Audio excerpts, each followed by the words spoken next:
world of cable news screaming and social media echo chambers, it's easy to lose the signal in the noise.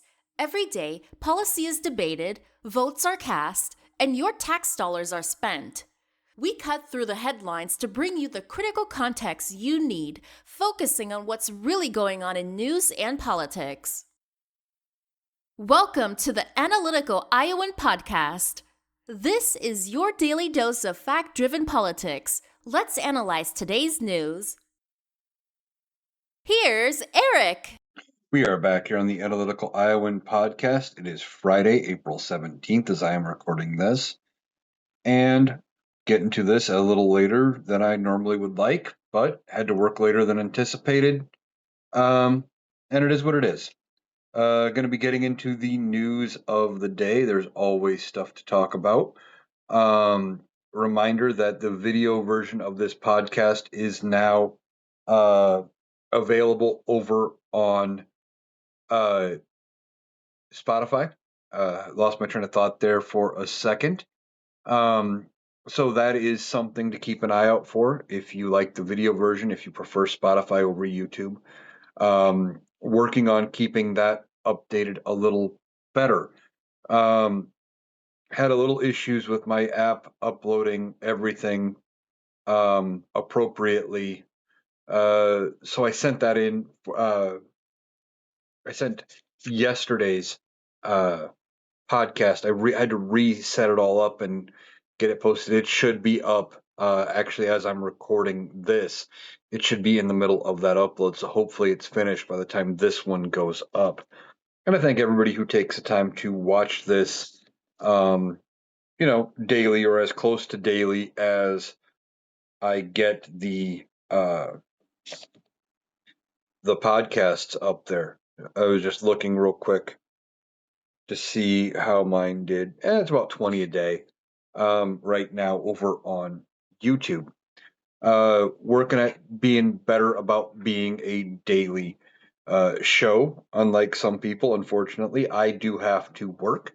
I would love to be able to make this a full-time gig and do nothing but the podcast and share what I know with all of you and make a living out of it. Sounds a lot better than getting up and going to work for somebody else every single day. But it is what it is. And as I say every day, we got a lot to talk about because there's always a lot to talk about with this administration. Now, I'm going to start out with something I don't normally talk about and somebody I don't normally think about. It has been a long time since I have thought about Caitlyn Jenner at all. And Caitlyn Jenner used to be Bruce Jenner, has transitioned fully. And I don't normally talk about Caitlyn Jenner at all, but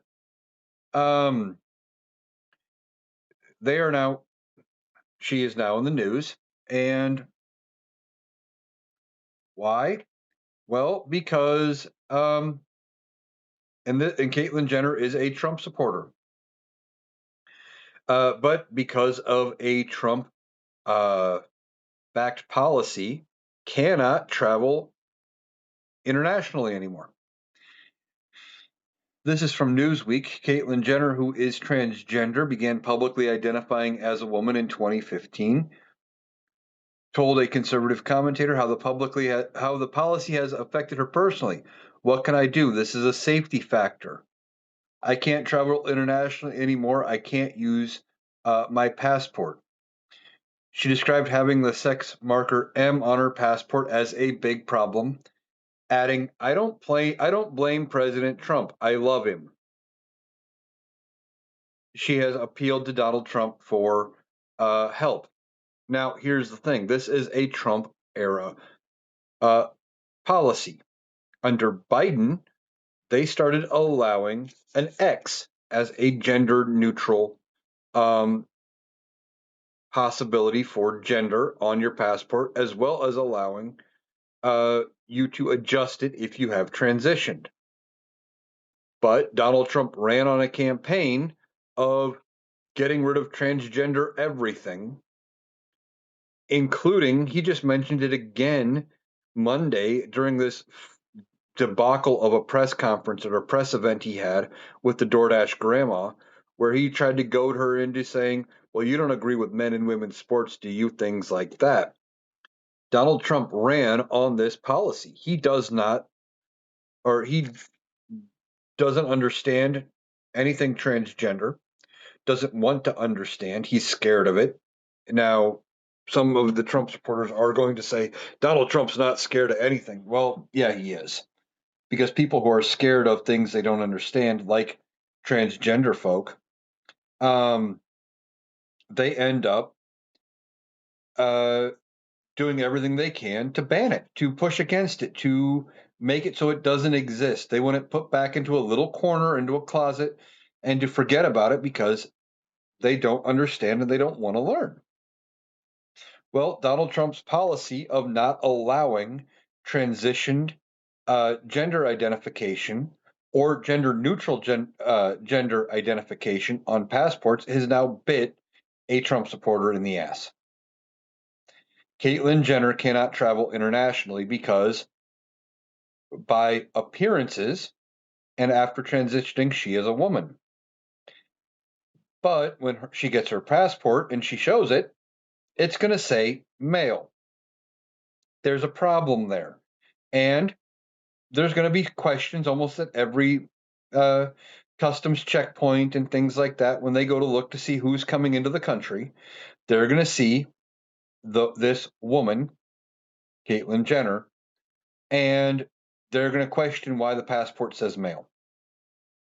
And in some countries, depending on where they want to go, um, they would not be welcome. And now Caitlyn Jenner is appealing to Donald Trump for assistance. Basically, we'll change the rule just for me. Not advocating for everybody who is transgender to be able to have the proper marker or uh, to have gender neutral if that's their preferred thing. No, just for them. Help me. I'm special. I support you. See, this is the problem with Trump supporters. These MAGA fucks. They come out, they support Donald Trump and all of that, the hateful policies and everything else, and then turns around and gets mad when those hateful policies bite them in the ass. For example, they cut food stamps and Medicaid and things like that in the one big bullshit bill. But a lot of red states have a lot of their population on those programs and comes back and bites them in the ass.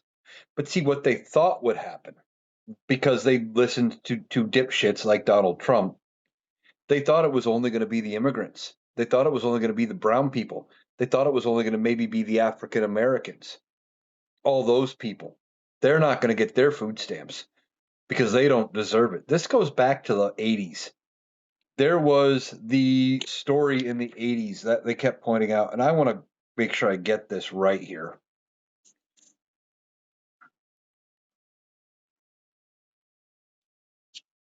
Reagan welfare queen quote. There was a thing during 1976 presidential campaign talking about the alleged abuse of the welfare system by Reagan. He recounts a story of a woman in Chicago who supposedly had multiple identities to collect welfare, food stamps, Social Security, and other benefits, claiming her tax-free income exceeded $150,000 a year. He would deliver the anecdote without naming the name, emphasizing exaggerated figures to highlight systemic flaws. This is based on Linda Taylor, a Chicago woman indicted in 1974 for fraud, although her actual fraud amounted to far less than Reagan cited $150,000. She had a complex criminal history, including allegations of uh, a bunch of stuff.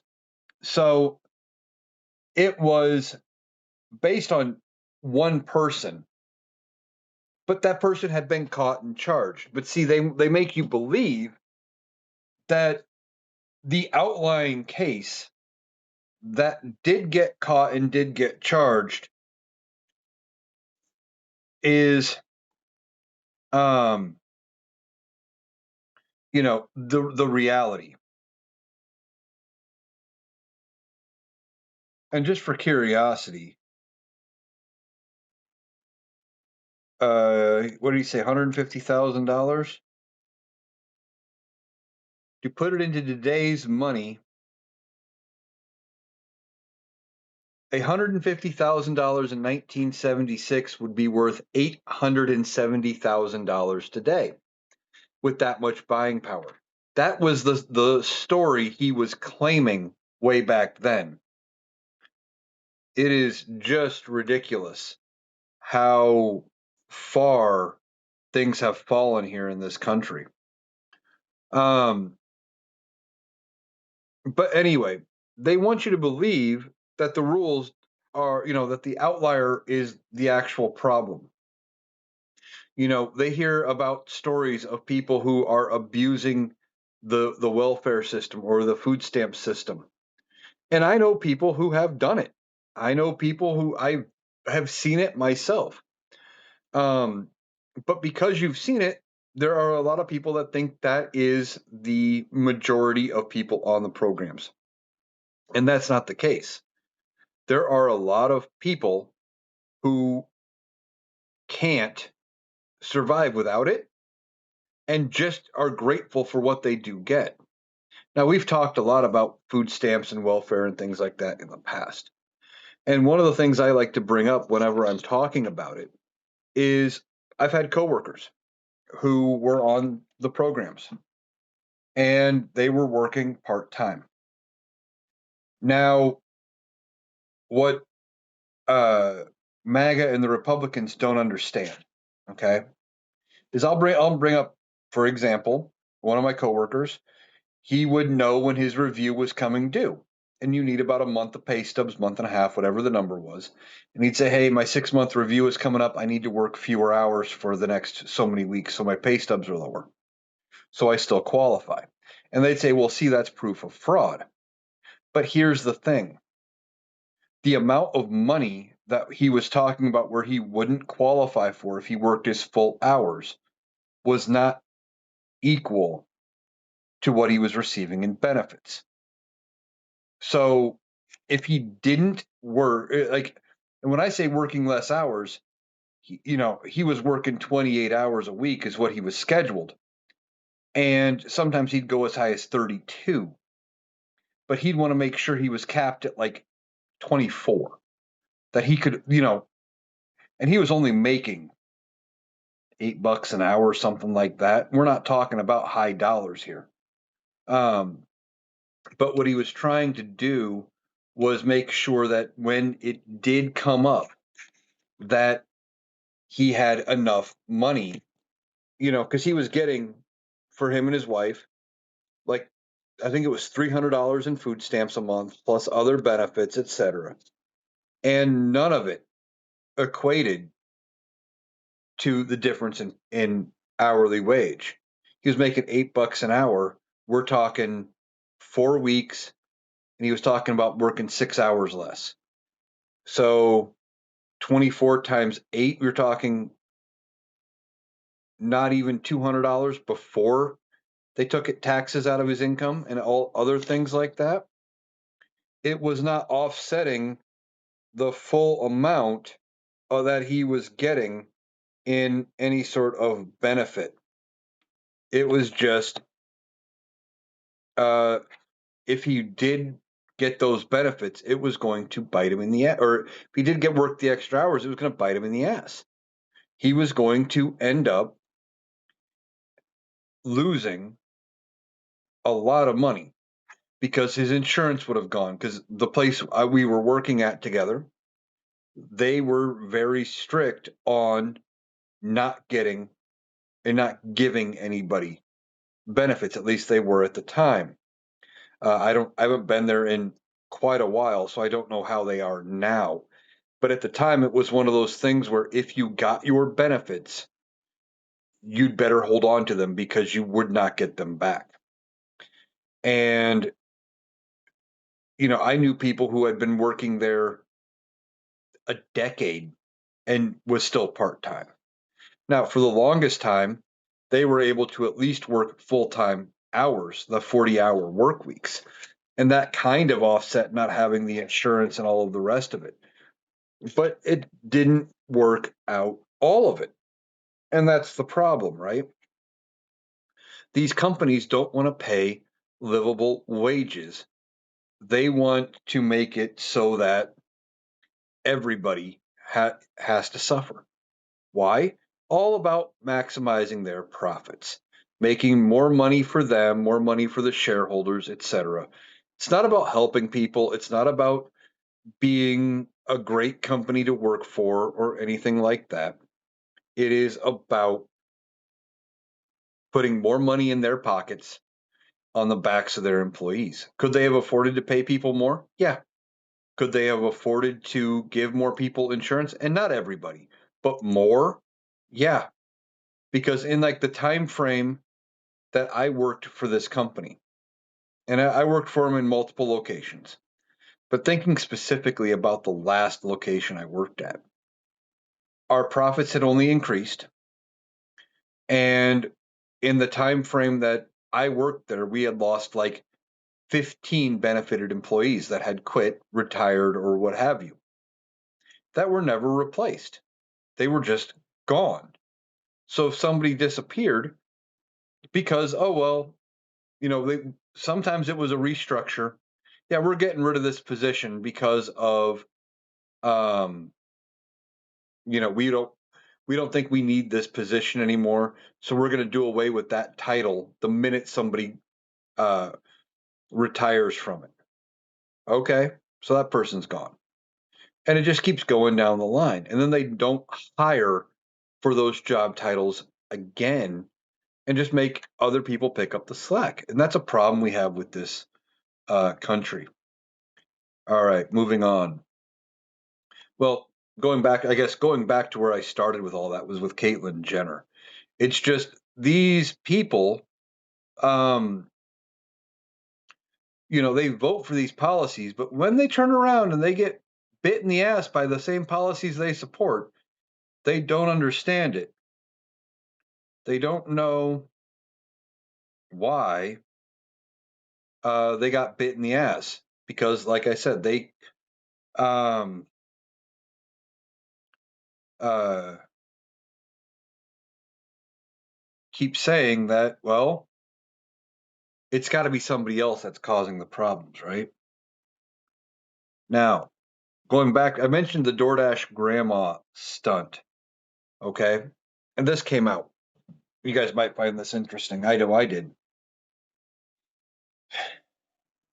Uh, during uh, Donald Trump was at an event in Las Vegas yesterday,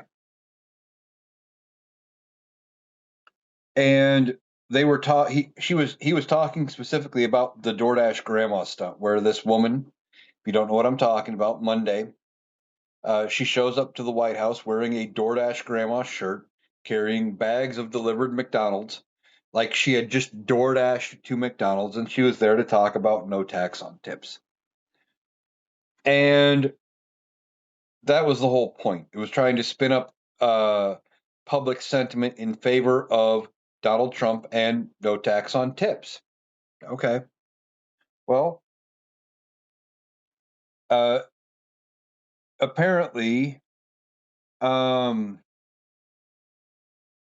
he said, "No, this is what he said at the event." He said, "Sharon delivered McDonald's to the Oval Office.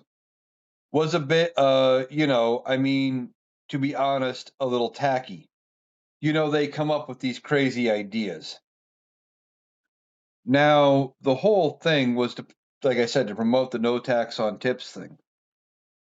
And uh, the White House claimed that the DoorDash grandma who uh, was there had saved $11,000 last year on tips, on the no tax on tips, and it had gone toward her husband's cancer treatment.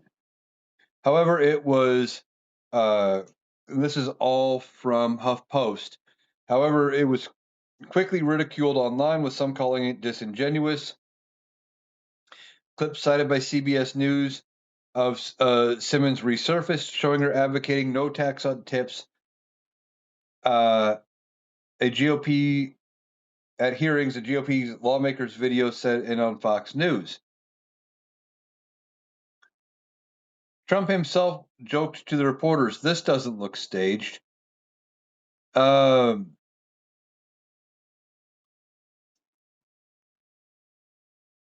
so the online mockery prompted DoorDash's head of public affairs, Julian Crowley, to have a meltdown on X, confronting other users who were slamming the promotion. Crowley said, I love a conspiracy as much as the next person, but man, you need to touch grass. It was a special delivery to mark a policy that has bipartisan support with the media in attendance. President said about it, we do these things in politics. They're a little embarrassing.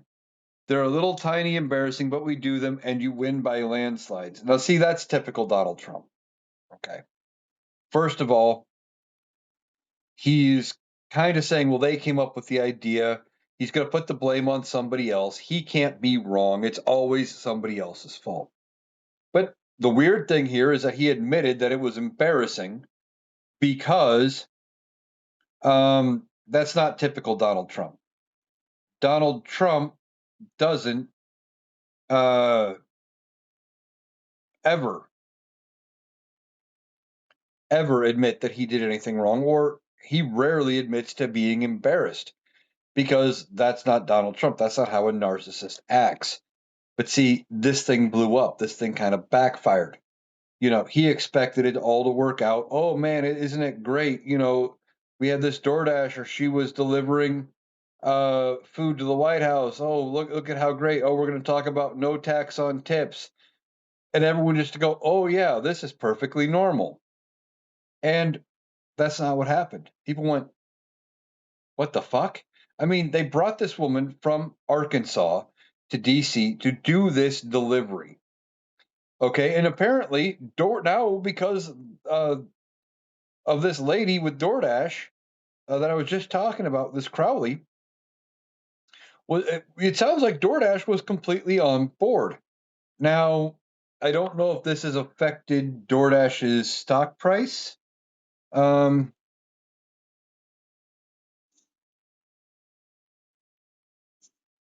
It has not actually, not from what I can see.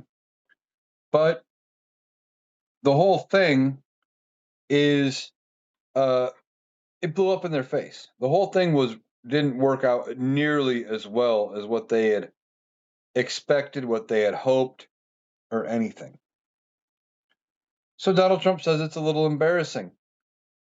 And I'm sure whoever came up with it has got to be worried and got to be wondering, am I getting fired over this? Because there's a good chance it could happen.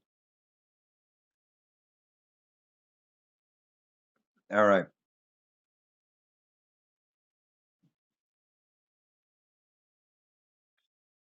Now, in a Truth Social post on Wednesday,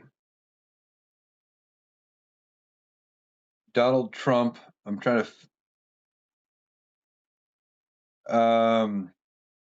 to figure out exactly here, that there's going to be, the United States will work closely with Iran, which we have determined has gone through with what will be a very productive regime change. Which again, Jesus Christ, no, there isn't. It's literally the son of the former Ayatollah, and that it's the same people. Nothing changed, but he believes it.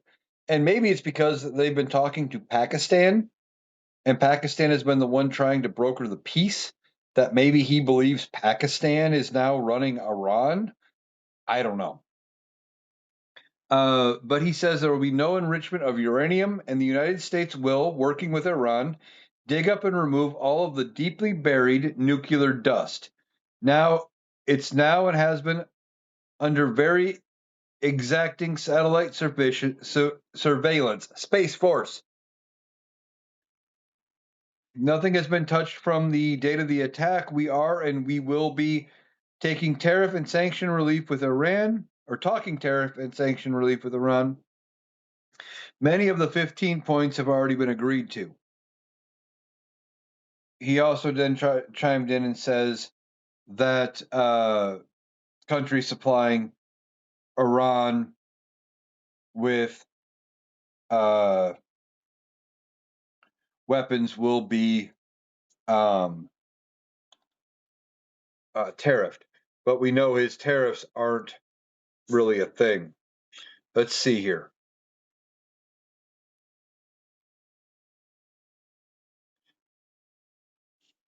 Let's see if there's any updates here. So I'm pulling this up from BBC because we can't trust American news networks not nearly as well as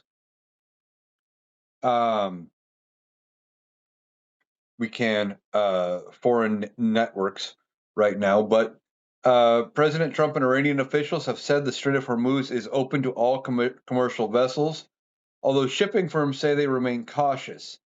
Now,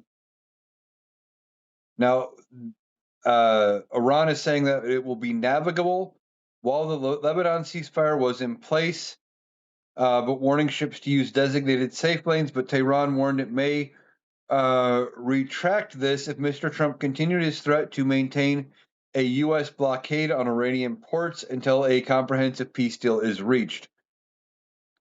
So apparently the strait's now open, but I don't think Iran has agreed to actually give us any uranium. I think this is just something that Donald Trump wants. Now, they're saying the strait's open, but Donald Trump, of course, is saying Iran agreed with everything and will work with the U.S. to remove its enriched uranium. But I don't see anything here that says that Iran has actually agreed or anything from Iran saying that they have agreed to the transfer of uranium to the United States. But late tonight, Donald Trump was talking to reporters aboard Air Force One.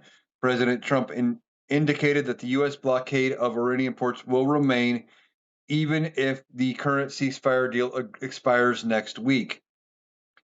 Trump says, maybe I won't extend it, he said, of the 2-week ceasefire, but the blockade is going to remain. But maybe I won't extend it, so you have a blockade, and unfortunately, we'll have to start dropping bombs again. He doesn't have a plan. He doesn't have a plan. And he doesn't know what to do here.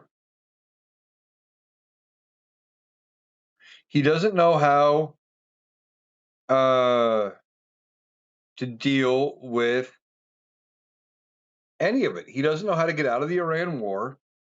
And Iran has already said if they don't move the blockade, that they will close the strait again.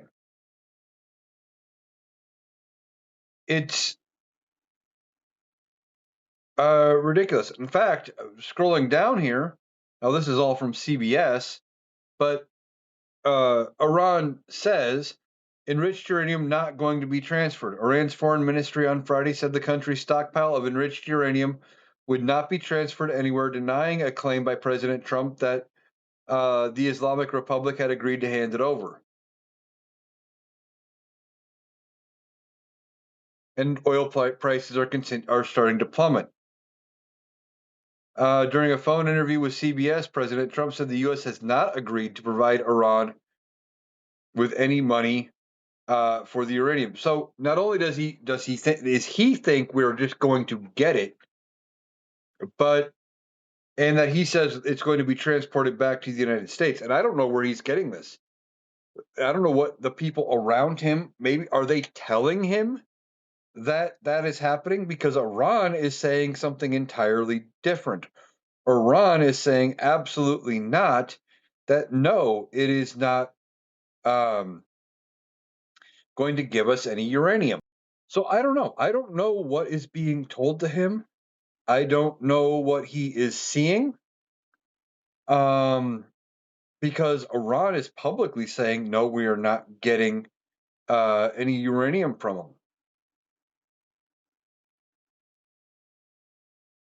And I don't know. I don't know what is going on there. I mean, he could be being told that we're getting something and being told it's uranium. Maybe there's a plan in place to buy uranium from somewhere and they're going to do it, but tell Donald Trump that it came from Iran. I don't know. That's the problem here is we have Iran saying one thing, you have Donald Trump saying another.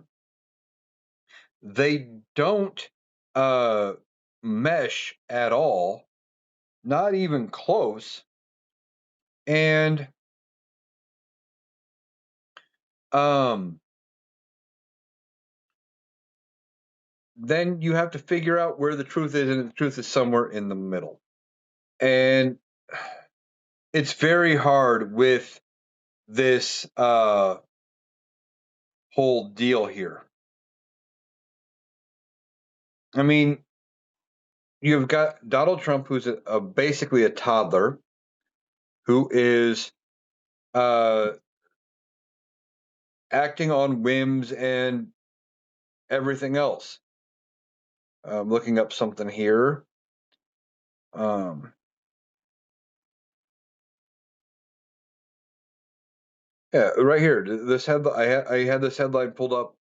Uh, so Israel apparently has technically already violated the 10-day ceasefire agreement in Lebanon with a drone minutes after President Trump declared they were prohibited from bombing them.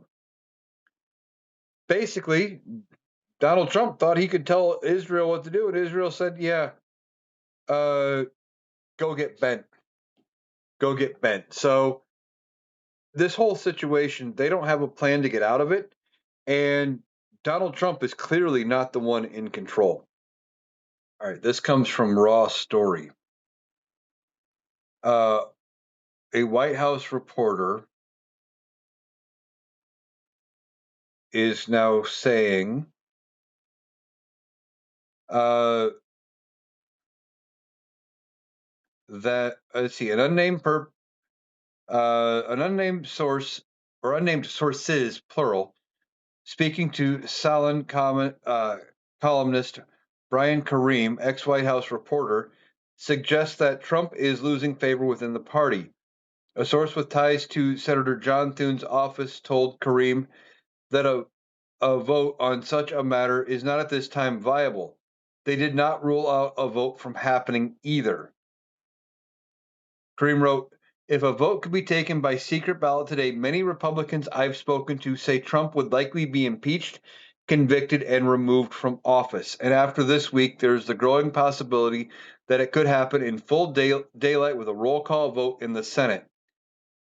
Now, John Thune, a member of John Thune's office said, I wouldn't bet on it, but let's see what happens tomorrow. The best bet for this scenario still remains the midterm election. Trump came in with a strategy in his second administration based on Supreme Court giving him immunity, but things have fallen apart so thoroughly that with slightly more than 1,000 days left in his term, the president appears more out of control than he ever appeared at any time during his first administration, and that is frightening to consider, a former White House staffer admitted to me. This is all from that story. Uh, so, if there were a secret ballot today, according to this article, that the Republicans would turn on him, they'd vote him out. Well, what does that tell you? He's not very popular. Okay. Donald Trump is losing favor at every turn, and people are worried that Donald Trump is going to do something to fuck with the midterms. He's not. Okay. This is why he's terrified of losing the midterms, though. He's terrified of losing the midterms because he will probably be impeached and removed yet again. Well, I shouldn't say yet again. Impeached yet again, and this time removed. We've talked about it before. That Representative Don Bacon of Omaha had said when Donald Trump was talking about putting boots on the ground when it came to uh, Greenland, that they had had the vote, that they had talks, and that if he did that, he would be removed. They're having these discussions in private. I've been saying it all along. They are meeting, they're talking, and right now, what they're afraid of is not Donald Trump. At least I don't think so. I think they are afraid of the voter. That's why they want it to be a secret ballot. Now, uh, continuing on here, Mark Racicot, and I probably butchered that name, and I apologize. The former Republican National Committee chairman and Army JAG officer and former Montana governor has criticized Trump for his recent controversial publishing of that picture of Trump as Jesus. And he said Trump and Vance have made it worse. He said he's gone so far as to try and intimidate the Pope, for God's sake. This guy has no respect for any part of the Constitution. He's the one who said he didn't know if he had a duty to defend the Constitution because he wasn't a lawyer. He's incompetent in terms of managing the government of the United States. He went on to suggest impeachment may take too long and that Vance, pushed by an increasingly angered Republican Party, may see Trump removed from office. The 25th is fast. It involves fewer people from a convenience perspective and a speed perspective. But it has to start inside. And frankly, there's been no indication to me that I see that indicates there's any effort to try and even contemplate that. And what do you do in the event you succeed? You get JD Vance. I mean, the thing here is they're talking, right? If the vote was done in secret today, there's a good chance Donald Trump would be removed. But they're afraid of the midterms. They're afraid of the voters right now. They're afraid of that voter base turning on the Republican Party. They are trying to convince themselves that they have a chance to win the midterms, that they have a chance to make it in 2026, that they can come out of this thing where they end up having, uh, you know, a bigger margin in the House of Representatives. It's not going to happen. They barely have a majority at this point. They're going to be lucky if they don't lose the House by 30 to 50 seats at all. They are going to be lucky if they keep the Senate. I have been saying, and I still believe, that the Senate is in play. Now, there's been a lot of talk about the Senate and can we take it? And I think we can. It's going to be harder. And if we lose the Senate, I think it's going to be very, uh, very close. I think we are barely going to get to 51. Now we could get some surprises in there. We could end up getting to a point where we have 53, 54, something like that. That would be pretty cool to get to that point. And every seat we pick up makes it that much better going into 2028. Now, remember, even if we get Congress, unless we get a supermajority in both chambers, and I am not convinced that we can take the Senate to that term. I believe in order to get to 67 in the Senate this election, we would need to flip every single seat that is on the ballot in the Senate. It's not going to happen. We're going to need to flip 4 seats and hold everything we currently have just to get the majority. That's already asking a lot. That's putting pretty big shoes out there, right? And then saying, well, yeah, well, we can get to 50. we can get to 67. I just don't see it happening. And 67 is the number you would need. It's that magic number in order to get to a supermajority in order to pass anything over a presidential veto. So even if we take the House and we take the Senate, things are not going to improve automatically. Now, one of the things that could happen if they take the House and the Senate is there could be an impeach-a-thon where they're just bringing everybody up on charges, having all sorts of impeachment hearings, trying to get rid of people. I mean, we heard, speaking of people who need to go, we heard about this new story with Kash Patel. Apparently, Kash Patel has been very drunk in multiple times here recently. That they had to end up using the battering ram on his health to get him to wake him up, basically.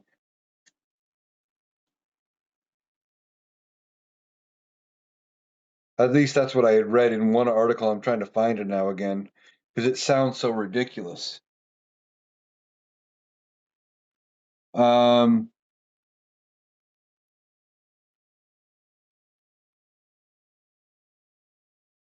let's see.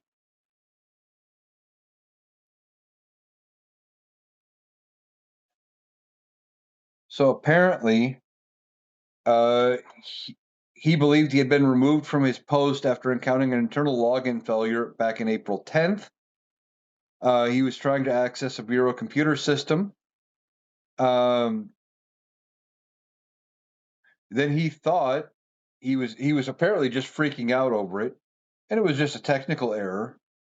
Um, One of the issues that had led to that freakout has been his drinking, uh, which has been described as a recurring issue across the government. He has been seen drinking to the point of apparent intoxication at DC venues, often in the presence of staff, administrative staff. Apparently, there during the beginning of his tenure, there were meetings that had to be rescheduled because he had been drinking. None of this sounds good. Um, as I'm scrolling through here,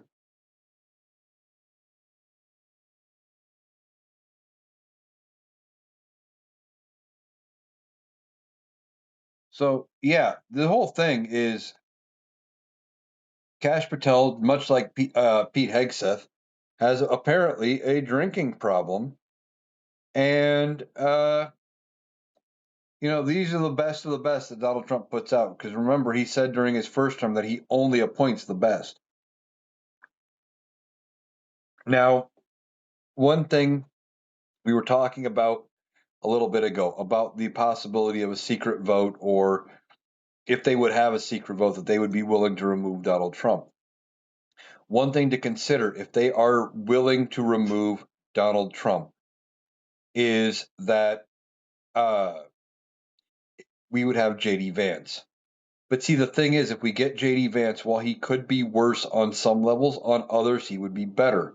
And one of the ways JD Vance would be better is that um, he would be more willing to listen to people, including uh, including experts in their fields, things like that. He would get rid of some of the clowns in the cabinet. All of those kind of things um, would happen. Things would be we'd be better off with JD Vance that way, and he'd be very compliant because he'd be listening to uh, uh, the party who is um, going to want to right the ship without Donald Trump. Now, Donald Trump went to a Turning Point USA event tonight. Um,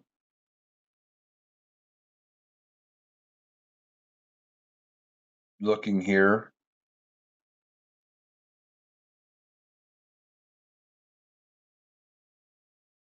Well, that require that. No, I'm not paying the Washington Post to read their article. Um,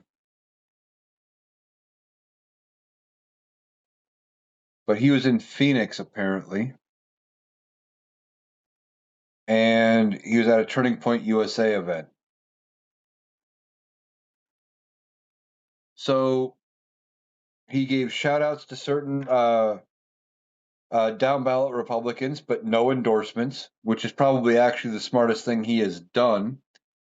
Um, because his endorsements don't carry much weight anymore. His endorsements are almost like the kiss of death when it comes to like what you would see in a mafia movie. He was there with less than 100 days to go before several Republican hopefuls battled it out on the state's primary elections. A host of state candidates attended the Build the Red Wall rally hosted by Turning Point in pursuit of an endorsement from the president. Meanwhile, Republican members of the state congressional delegation hammered home the importance of maintaining control of Arizona's U.S. House seats to keep the trifecta in place. But the governor's race and other down ballot contests seemed top of the mind for all of Friday's speakers. Some argued that unseating incumbent Democrat Katie Hobbs should be top priority. So they can't even agree with themselves with what their top priorities are. I'm just looking to see what else Trump said here at this event. Um, doesn't really say anything more about Trump, but he goes to this event trying to whip up and rally uh, the Republican voters. Thing is, Donald Trump uh, isn't drawing the crowds he used to. He's not. Uh, his endorsements aren't panning out. Everything is getting worse when Donald Trump touches it. Um, and like I said, they can't even agree with who they should be supporting, who their biggest target is.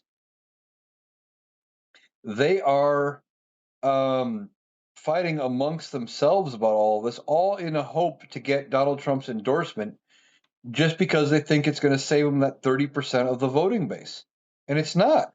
They're jumping through all these hoops for that 30% of that MAGA voting base who can't live or who won't vote without Donald Trump, I should say, who treat Donald Trump like some sort of uh, deity, some sort of godlike figure. And even them, some of them are turning on Donald Trump after that image that he posted earlier this week of him looking like Jesus. They are so disorganized right now on the right. And I'm not saying that the Democrats are much better. But see, this is the problem. They don't entirely know what they want. They never did, other than they wanted Donald Trump. They can't agree what the next step is, where to go, who to look at, uh, and it's going to be easier for the Democrats to win, especially considering how bad the economy is. Donald Trump starts a war with Iran that we didn't need to be in. Now he claims that we are going to be getting uranium, but Iran says no. Oil prices bounced and skyrocketed and came back, down some, and he's fucking with gas prices for no reason. He put tariffs on that hurt the U.S. economy again for no reason because he doesn't understand how tariffs work. Everything he is doing is hurting the American people, and he's not doing anything that is moving us forward in any given direction. But yet they are tripping and falling over themselves, hoping that if he can say that yes, I endorse you, that is going to be enough to save them in the future, and it's just not. So we'll have to see how these midterms play out. I think we could take the House by 30 to 50 seats because Donald Trump's not doing anything to garner any support from anybody in any which direction when it comes to, picking up seats. And in fact, I've talked about it before. Since Donald Trump became president, over 30 seats have flipped for the Democrats, and 0 have flipped from Democrat to Republican. Now, Republicans have won certain seats, but they have not actually flipped any. They have held, but they haven't flipped any. Now let's see here. Speaking of seats, what is I was looking to see if there was anything on a special election. I did not.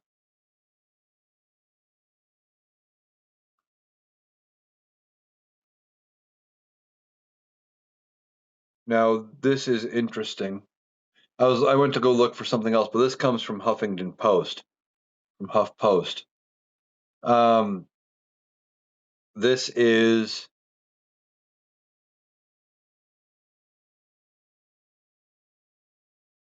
the Bulwark's editor, which reposted something from the Bulwark, that their editor at large said Pete Hegseth might soon lose his job. Bill Kristol, who's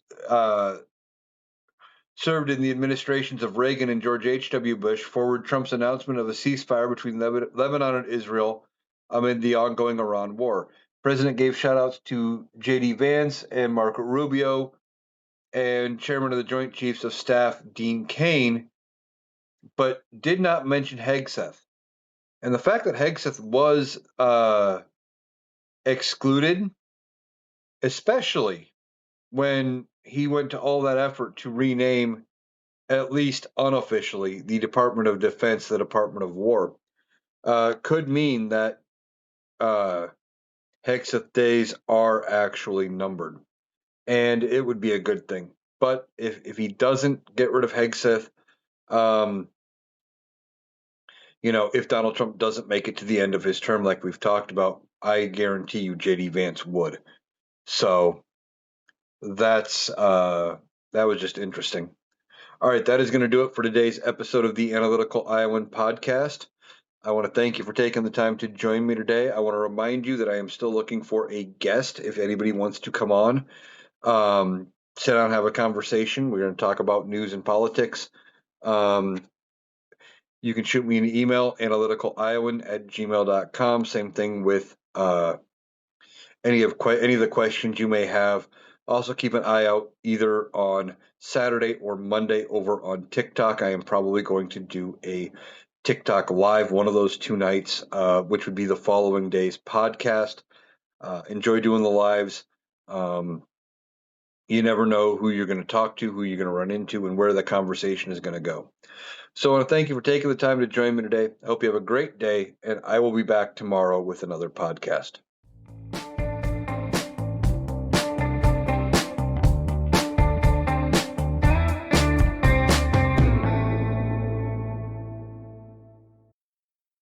That was Eric. That does it for our analysis today. If you appreciated us cutting through the noise to get to the critical context, please make sure you're subscribed to the Analytical Iowan podcast on Spotify and YouTube. We'll be back tomorrow. Thanks for listening.